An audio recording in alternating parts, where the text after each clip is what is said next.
வடமலாப்பூர் ஜல்லிக்கட்டு போட்டியில் முன்னாள் அமைச்சர் விஜயபாஸ்கரின் காலை பிடிபடாமல் 15 நிமிடத்திற்கு மேலாக களத்தில் நின்று பார்வையாளர்களை கவர்ந்தது.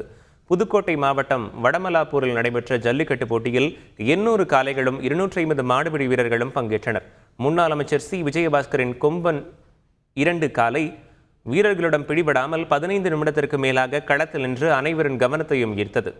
அனைத்து காளைகளுக்கும் விஜயபாஸ்கர் சார்பில் சிறப்பு பரிசுகள் வழங்கப்பட்டன. வீரர்கள் காயம் ரொம்ப குறைவா இருக்கு.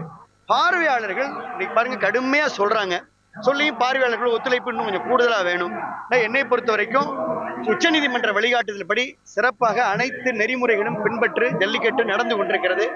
எல்லா இடங்கள்லையும் பார்வையாளர்களும் முழு ஒத்துழைப்பு கொடுக்கணும், மாடுபிடி வீரர்களும் ஒத்துழைப்பு கொடுக்கணும், மாடு உரிமையாளர்களும் ஒத்துழைப்பு கொடுக்கணும். ஜல்லிக்கட்டு சம்பந்தமா எனக்கு பல கோரிக்கைகள் இருக்கு. அது குறித்து நடைபெறக்கூடிய சட்டமன்றத்தில் என்னுடைய குரல் ஜல்லிக்கட்டுக்காக ஓங்கி ஒலிக்கும். ஜல்லிக்கட்டுல பங்கேற்று இருக்கக்கூடிய வீரர்களுக்கு அவங்களுக்கு விளையாட்டு துறையில ஒரு உரிய ஒதுக்கீடை வழங்கணுன்ற கோரிக்கை வலுவா எழுந்திருக்கு. அதை இந்த அரசு செவிசாய்க்க வேண்டும் என்று நான் கேட்டுக்கொள்கிறேன். திமுக மாவட்ட செயலாளர் விட்டு சவாலை ஏற்று காளையை அடக்கிய வீரருக்கு 1 லட்சம் ரூபாய் பரிசு வழங்கி பாராட்டினார்.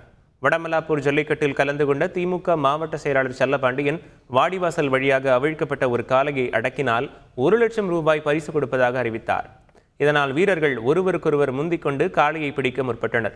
அப்போது அன்னவாசலைச் சேர்ந்த மோகன் என்பவர் அந்த காளையை அடக்கி சவாலை வென்றார். தொடர்ந்து தான் அறிவித்த 1 லட்சம் ரூபாய் பரிசை மோகனுக்கு உடனடியாக வழங்கி செல்லப்பாண்டியன் பாராட்டினார்.